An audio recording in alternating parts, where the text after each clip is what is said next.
우리 기도드리겠습니다. 하나님은 삐뚤어진 시대에도 똑바로 글을 쓰십니다. 하나님은 깨어진 마음에도 사랑으로 글을 쓰십니다. 이 시간 우리의 마음 형편하시는 주님, 우리의 깨어진 마음에도 주님의 말씀을 새겨 주옵소서. 예수 그리스도의 이름으로 기도드립니다. 아멘. 우리를 예배의 자리로 불러주신 주님의 은혜 감사드립니다. 예배하러 모인 우리들의 마음속에 오직 주님만이 주실 수 있는 하늘의 은총과 평화가 임하게 되기를 바랍니다. 우리가 가지고 나온 우리 마음속의 어둠과 모든 상처들을 주님께서 어루만져 주셔서 온전케 되는 귀한 은혜가 예배하는 시간 내내 우리와 함께 하기를 바랍니다. 매우 드문 일이었다라고 여겨지는데 첫눈치고는 굉장히 많은 눈이 내렸습니다. 혹시 눈 때문에 어려움이나 불편함을 겪으신 분들이 계시지 않을까 모르겠습니다. 넘어져서 다쳤다라는 소식들을 곳곳에서 듣게 되는데 넘어지지 마시기를 바라고 다치는 일이 없었으면 좋겠습니다. 겨울 내내 하나님의 은총 안에서 평안하고 건강한 시간을 보내게 되기를 바랍니다. 오늘은 12월 1일로서 한 해를 보내는 마지막 달의 첫날입니다. 생각해 보면 2024라는 숫자가 이제 조금 익숙해진 것 같은데 벌써 보내야 되는 해가 되었습니다. 참 세월이 빠르다라고 하는 걸 다시 한번 느끼게 됩니다. 그래도 한 달이라고 하는 시간이 남아 있습니다. 제가 기억하는 독일 속담 중에 다음과 같은 속담이 있습니다. 엔데 굿, 알레스 굿 이라는 말인데요. 끝이 좋으면 모든 것이 다 좋은 것이다 라는 뜻입니다. 우리 2024년은 우리 생애에 다시는 우리에게 돌아오지 않을 시간들입니다. 그러나 2024년을 잘 보내서 잘 마무리해서 2024년이라는 시간이 우리 마음속에 의미 있는 시간으로 또 감사한 시간으로 남게 되었으면 좋겠습니다. 이렇게 한 해를 보내는 마지막 달이지만 교회력으로는 한 해를 시작하는 달이기도 합니다. 주님 오심을 기다리면서 한 해를 시작한다라고 하는 것이 참 소중하고 의미가 있다라고 여겨집니다. 그야말로 정말 반갑고 고마운 손님이 올 때 그 손님을 맞이하기 위해서 몸도 마음도 분주해지는 것처럼 마음이 설레는 것처럼 주님 오심을 그렇게 기다릴 수 있었으면 좋겠습니다. 누추한 마음, 청소도 좀 하고 주님을 향한 믿음의 등불이 끄름으로 이렇게 더럽혀져 있다면 좀 깨끗하게 닦기도 하고 심지가 제대로 남아있는지도 살피고 또 향기로운 기름은 얼마나 내가 예비하고 있는가 기름도 돌아보는 그런 시간 말이죠. 대림절이 다가오면 습관처럼 떠오르는 것들이 있습니다. 제게는 몇 단어와 또 어떤 시의 한 대목이 떠오르는데요. 무엇보다도 반칠한 시인이 쓴 가정방문이라고 하는 시가 생각이 납니다. 반칠한 시인이 쓴 가정 방문 중에 제가 한 대목을, 마지막 대목을 좀 읽어드리겠습니다.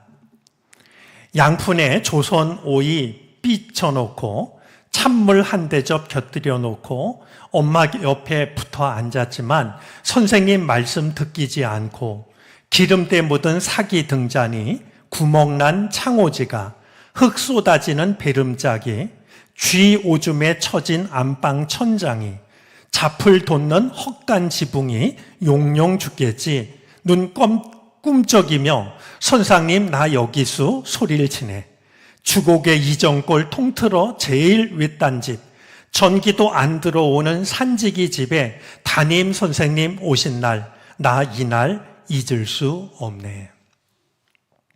제 연배 되시는 분은 아마 쉽게 공감할 것 같습니다. 초등학교 때 해마다 연초가 되면 부지런한 선생님은 1년에 2번 꼭 가정 방문을 하셨습니다. 그날이 마음 설레게 기다려 본 적은 한 번도 없었던 것 같습니다. 내 집을 어떻게 보여드리지? 그런 조심스러운 마음이 늘 마음을 가득 채웠죠. 오늘 반칠한 시인의 시 속에 나오는 한 아이도 마찬가지입니다. 한 골짜기 맨 끝에 사는, 전기도 들어오지 않는 집에 사는 이 아이가 제발 우리 집엔 선생님이 오시지 말았으면 정말 간절히 바랍니다. 근데 어느 날 아무 얘기도 없이 선생님이 불쑥 나타납니다. 도망을 치기에는 이미 늦었습니다. 집에 오신 선생님이 엄마를 찾는데요. 이 아이가 이제 채소밭에서 일하는 엄마에게 달려가서 담임 선생님이 오셨다는 소식을 알립니다. 열무밭에서 김을 메고 있던 엄마가 담임 선생님이 오셨다는 말을 듣고 달려오는데요. 시 속에 담긴 엄마 모습이 가관입니다. 감물든 난닝구, 넥타이 허리띠로 동여맨 고무줄 헐건 몸빼 바지, 동방이 받는 셋째형 깜장색 훈련화, 거기에 조자룡 헌창 쓰듯 손에 들고 있는 흙 묻은 호맹이. 결국 집에 이렇게 둘러 앉았는데요. 그냥 오이 하나, 선생님한테 대접할 게 없어서 오이 하나 내놓은 게 전부인데요. 주변에 보니까 온갖 감추고 싶은 것들 뿐입니다. 쥐 오줌으로 축 처진 천장은 아마 그 시대를 살았던 사람은 금방 떠올릴 수 있을 겁니다. 그런데 시인의 마지막 그 시의 구절은 다음과 같이 끝납니다. 추곡의 이정골 통틀어 제일 외딴 집, 전기도 안 들어오는 산지기 집에 담임 선생님 오신 날, 나 이날 잊을 수 없네. 제가 이 시를 대림절이 되면 저도 모르게 떠올리게 되는 것은 주님이 우리를 찾아오신 것의 의미가 다르지 않다라고 여겨지기 때문입니다. 안 와도 좋을 것 같은 그런 초라하고 보잘것없는 집이었지만 그 집을 담임 선생님이 찾아오셨고 시인은 나 이날 잊을 수 없네 라고 노래하고 있는데요. 주님이 우리를 찾아오신 그날 그 시간도 무엇이 다르겠습니까? 나 이날 잊을 수 없네 라는 그 말을 우리도 주님 앞에 할 수 있었으면 좋겠습니다. 또 하나 떠오르는 우리말이 있는데요. 물마중이라는 말입니다. 여러분, 마중물이라는 말은 이제 흔하게 쓰는 것 같습니다. 펌프질을 할 때 먼저 한 바가지 넣는 물을 마중물이라고 부르죠. 그런데 마중물만 있는 게 아니라 물마중이 있습니다. 해녀들이요, 이제 바다에 나가서 이제 해산물을 따기 위해서 여러 번 이제 물 속에 들어갑니다. 그러다 보면 어느새 이제 바다에서 딴 것들이 바구니 가득 차게 되죠. 그 무게가요, 굉장하다고 그럽니다. 그런데 이 해녀가 일할 때 제일 위험한 순간이 있는데요. 자맥질을 하는 그 시간이 아니라 그것을 다 마치고서 자기가 채취한 해산물을 가지고 밖으로 나오는 시간이라고 그럽니다. 기온은 다 빠졌고 그건 이제 해산물은 무겁고 말이죠. 그걸 가지고 나오다가 넘어져서 다치는 일이 다반사라는 거예요. 그런데 이제 이 엄마가, 정말 나이가 많은 엄마가 바다에 나가서 바닷속에 수없이 드나들면서 해산물을 따가지고 올 때 아들이 혹은 누군가가 마중을 나가는 일이 있습니다. 그걸 혼자 가지고 나올 수가 없으니까 말이죠. 이제 바다에서 점점 가까이 다가올 때 마중을 나간 아들이나 남편이나 누군가가 그걸 가지고 오는 해녀를 향하여서 손을 흔듭니다. 이제 그것을 바로 물마중이라고 하는데요. 해녀들은 누군가가 마중을 나와서 손을 흔드는 모습을 보면은요, 피가 따뜻해지는 걸 느끼게 된다고 그래요. 참 표현도 기가 막히고 표현뿐만 아니라 실제로 말이죠. 그 차가운 바닷물 속에 드나드는 몸이 얼마나 얼어 있겠습니까? 그런데 나를 향해서 손을 흔들면서 기다리는 누군가를 보면 피가 따뜻해지는 경험을 하게 된다는 겁니다. 저는 예수님께서 우리에게 물마중을 하신 적이 있다라고 생각을 합니다. 골고다 십자가 위에서 물마중을 하셨습니다. 이제 주님이 우리를 다시 찾아오는 이 계절은 우리가 주님을 물마중해야 할 때가 아닐까? 오세요, 주님. 얼마든지 오세요. 이제는 우리가 물마중을 해야 할 때라는 생각입니다. 반복이라는 말도 우리 기억 속에 새겨졌으면 좋겠습니다. 요즘 시대에는 상상하기 힘든 일인데요. 옛날에는 이제 시집을 가고 나면 정말 딴집 사람이 되었습니다. 친정 어머니도 시집 가는 딸에게 너 이제 그 집 귀신 되라고 말이죠. 이 얼마나 서러운 말이겠습니까만 현실이 그랬죠. 시집살이 정말 눈물 나는 순간이 많은데요. 그러다가 한번 친정을 갈 일이 있으면 그날이 얼마나 기쁘고 설렜겠습니까? 하지만 예전에는 친정을 마음대로 다녀올 수가 없었습니다. 친정 부모나 형제를 만날 일이 있으면은요, 먼저 시댁의 허락을 받아야 됐는데요.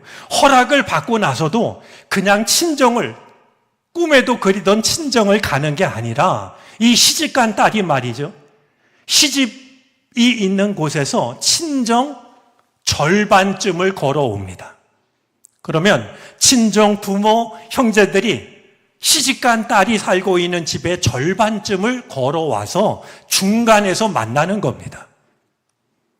군대 간 아들 면회 온 것처럼 말이죠. 바리바리 싸가져온 음식을 먹이고 이미 손이 거칠어진 딸의 그 손을 붙잡고서 말이죠. 네가 얼마나 고생스럽냐고 그 딸을 부둥켜 안고 눈물을 흘리는 그 시간을 가리켜서 반복이라고 불렀습니다. 주님은 언제나 우리를 먼 길을 걸어서 찾아오십니다. 우리가 가만히 앉아서 주님을 맞이하는 것은 아무리 생각해도 도리가 아니라고 여겨집니다. 주님을 만나러 나가는 반보기의 시간이 대림절이 아닐까 하는 생각을 때마다 하게 됩니다. 가만히 앉아서 나를 만나러 오시는 주님을 기다리지 마시고 최소한 절반쯤은 걸어 나가서 주님을 만날 수 있는, 주님을 맞이할 수 있는 대림의 시간이 되어지기를 바랍니다. 오늘 성서 일과로 우리에게 주어진 오늘의 본문은 예레미야서입니다. 예언자 예레미야의 삶 속에는 두 개의 시간대가 겹쳐 있습니다. 신앙적으로 타락했던 시간이 오래도록 이어지던 때에 요시야 왕이 나타나서 요시야 왕이 종교 개혁을 일으킵니다. 예레미야는 바로 그 요시야 왕의 종교 개혁을 경험했던 바로 그 사람 중에 하나가 예레미야였던 겁니다. 또 하나의 겹친 시간이 있었는데요. 결국 하나님의 말씀에 귀를 기울이지 않던 이 유다가 멸망을 당해서 나라를 빼앗기고 성전은 잿더미가 되고 예루살렘에 살던 하나님의 백성들이 바벨론으로 끌려가는 것을 예레미야는 목격했습니다. 이 격동의 시대의 예언자로 부름받은 예레미야는 때로는 백성들을 향하여서 심판의 말씀을 외쳐야 했고 때로는 위로의 말씀을 전해야 했습니다. 그런 점에서 예레미야 30장으로부터 33장은 특별한 의미를 갖습니다. 이스라엘 백성들을 향하여서 심판의 말씀을 외치던 예레미야가 이 30장으로부터 33장에 이르러서는 위로의 말씀을, 회복의 말씀을, 약속의 말씀을 전하고 있기 때문입니다. 예레미야와 관련해서 우리가 잘 알고 있는 일화가 있습니다. 예레미야가 아나돗에 있는 밭을 삽니다. 예레미야의 고향이었던 아나돗의 밭을 살 때 이 아나돗은 이미 바벨론에게 빼앗긴, 정말 그런 당시에 이 밭을 산다라고 하는 것은 지극히 어리석은 일에 불과했습니다. 아니, 나라가 벌써 함락이 돼가지고 바벨론에게 나라를 빼앗겼는데 빼앗긴 땅을 산다고 그게 내 땅이 될 리가 있겠습니까? 그런데도 예레미야는 정식 계약을 맺고 증인을 세우고 제값을 치르고 땅을 삽니다. 하나님께서 이 땅을 반드시 우리에게 회복시켜 줄 것이라고 하는 사실을 예레미야는 몸으로 보여주었던 겁니다. 오늘 본문이 담긴 33장 1절에 따르면 예레미야는 지금 근위대 뜰에 갇혀 있으면서 주님의 말씀을 전합니다. 거듭된 죄와 반역으로 고난을 당하고 있는 백성들에게 위로와 회복의 말씀을 거듭해서 전하고 있는 하나님의 모습 속에는, 한 예언자의 모습 속에는 당신의 백성을 향한 포기할 수 없는 사랑이 담겨져 있습니다. 어떤 경우에도 나는 너희를 향한 사랑을 포기할 수 없다라고 하는 하나님의 사랑, 예언자의 사랑이 전해지는 겁니다. 오늘 우리가 읽은 본문 14절부터 16절까지는 하나님께서 약속하신 회복의 약속 중에서도 핵심에 해당이 되는 내용입니다. 우리 성경은 조금 다릅니다만 성경 원어로 보면 14절은 보라라는 말로 시작이 됩니다. 보라라는 이 말은 다음에 이어질 말이 충분히 의미 있는 말이라고 하는 것. 그래서 이야기를 듣는 사람으로 하여금 경청할 준비를 갖추게 하는, 주목할 준비를 갖추게 하는 표현이 됩니다. 나라는 빼앗겼습니다. 성은 무너졌습니다. 함께 살던 사람들은 잡혀갔습니다. 이렇듯 절망적인 상황에 빠진 백성들에게 하나님께서는 도대체 어떤 위로의 말씀을 전하시는 것일까요? 어떤 희망을 약속하고 있는 것일까요? 그리고 그 말씀을 듣는 백성들은, 이미 도탄에 빠져버린 백성들은 그 하나님의 말씀이 어떤 의미로 들렸을까요? 저는 목회를 시작한 그날부터 지금까지 설교자로 살아오고 있습니다. 말씀을 준비할 때는 물론이고 말씀을 이렇게 전할 때에도 늘 저 자신에게 묻게 되는 질문이 있습니다. 혹시 내가 준비하는 말씀이, 혹시 내가 전하는 말씀이 세상이 얼마나 힘든 곳인지를 모르고 교우들이 얼마나 힘겹고 고통스럽게 사는지를 충분히 헤아리지 못한 채 좋은 말만 하고 있는 것 아닐까? 마치 욥의 세 친구가 욥을 찾아와서 욥이 얼마나 힘든지를 모르고 좋은 말만 늘어놨던 것처럼 내가 하고 있는 말이 그런 것은 아닐까? 늘 조심스러운 마음으로 저 자신을 돌아보게 됩니다. 토마시 할리크라는 사람이 하나님을 기다리는 시간이라는 책에서 자신의 경험 한 가지를 들려주는데요. 어느 날 그가 프라하에 있는 지하철을 타려고 보니까요, 벽에 누군가가 적어놓은 낙서가 눈에 띄었습니다. 낙서에는 이렇게 적혀져 있었습니다. 예수가 해답이다. 아마 누군가가 은혜를 받고 복음을 전하기 위해서 적었겠죠. 예수가 해답이다. 이런 낙서가 적혀져 있었는데 가만히 보니까 그 낙서 옆에 누군가가 덧붙여 쓴 낙서가 눈에 띄었습니다. 다음과 같은 글이었습니다. 그런데 문제가 뭐였지? 삶 속에서 일어나는 수많은 문제들이 무엇인지를 모르는 채 정답만을 말하고 있는 것은 아닐까. 말씀을 준비할 때마다, 이렇게 말씀을 나눌 때마다 마음이 조심스러워집니다. 과연 예레미야를 통해서 전해지는 하나님의 말씀을 이스라엘 백성들은 어떤 마음으로 들었을까요? 어디에도 희망을 찾아볼 수 없는 그런 절망적인 시대, 절망적인 상황에 빠진 백성들이 예레미야를 통해서 위로의 말씀, 회복을 약속하는 말씀을 듣게 되었을 때 그들은 어떤 마음으로 듣게 되었을까요? 그런 조심스러운 마음으로 예레미야를 통해서 전하시는 주님의 말씀에 경청을 하게 됩니다.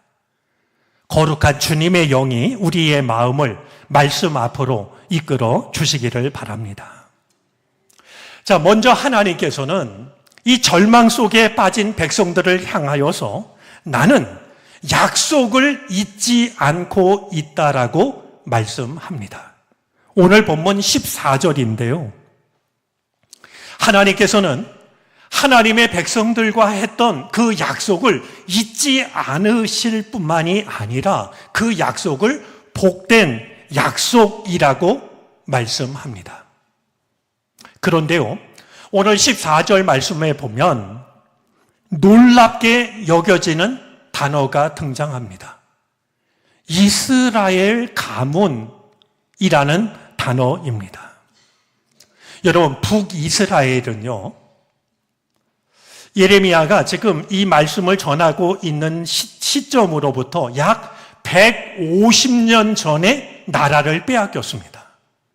BC 722년에 아시리아에 의해서 나라를 빼앗겼고 이스라엘 백성들은 세계 곳곳으로 흩어졌습니다.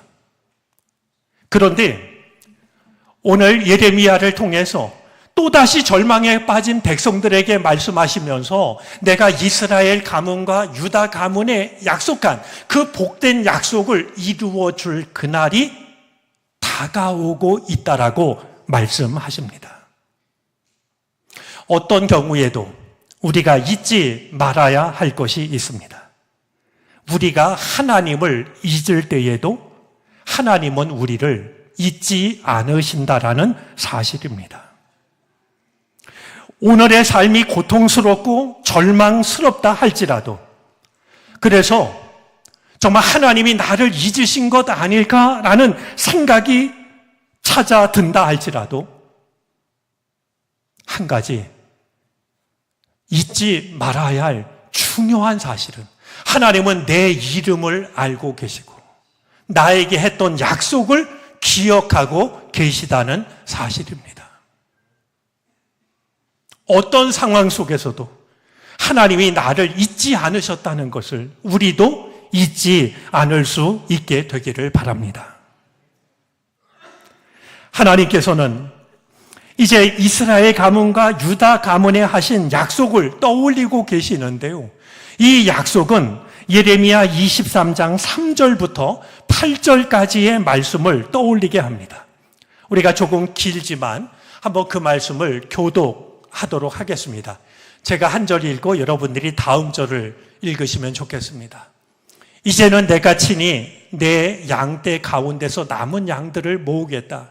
내가 쫓아냈던 모든 나라에서 모아서 다시 그들이 살던 목장으로 데려오겠다. 그러면 그들이 번성하여 수가 많아질 것이다.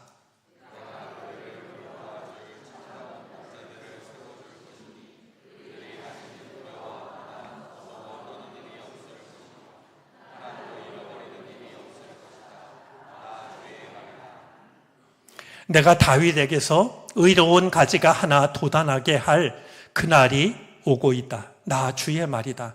그는 왕이 되어 슬기롭게 통치하면서 세상에 공평과 정의를 실현할 것이다.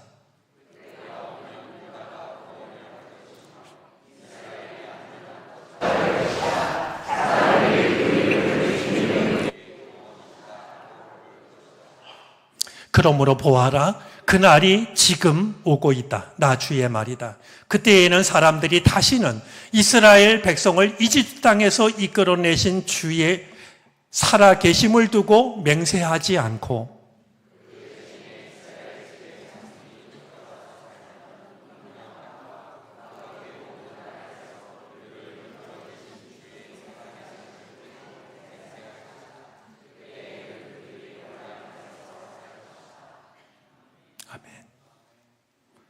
이 본문 속에는 당신의 백성을 회복하시려고 하시는 하나님의 계획이, 하나님의 의지가 담겨져 있습니다.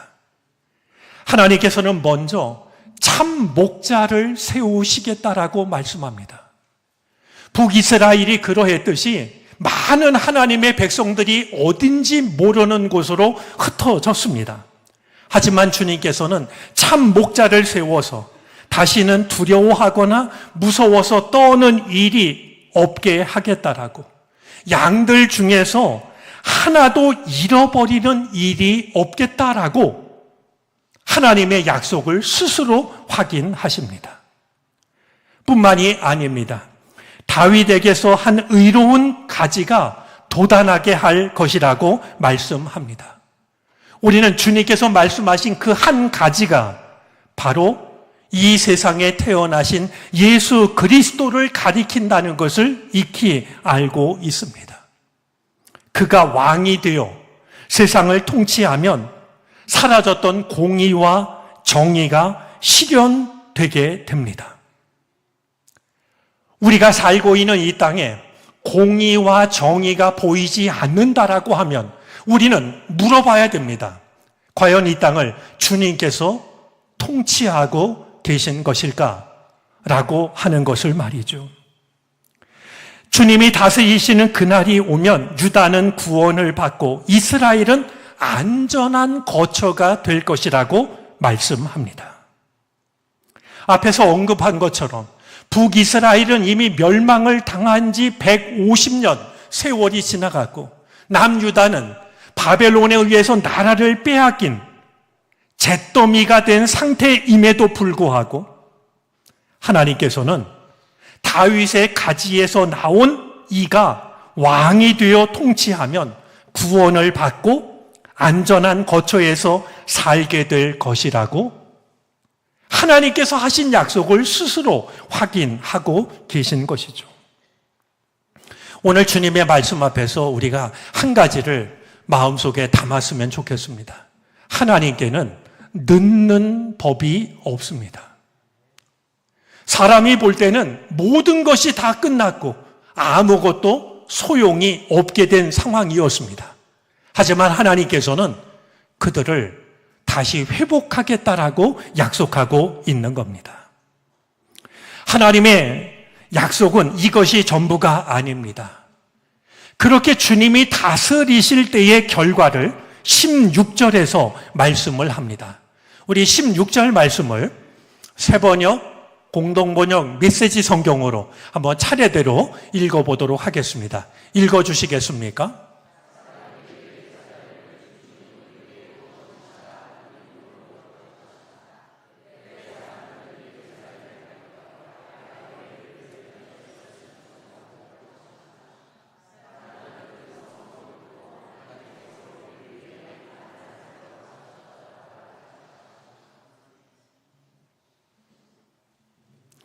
제 마음이 여러분에게도 전해졌으면 좋겠습니다.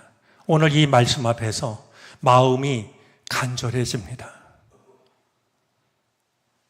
하나님의 백성들에게 예레미야를 통해서 하셨던 저 말씀이 우리에게도, 우리를 통해서도 이루어질 수 있다면 얼마나 좋을까라는 마음이 들기 때문입니다.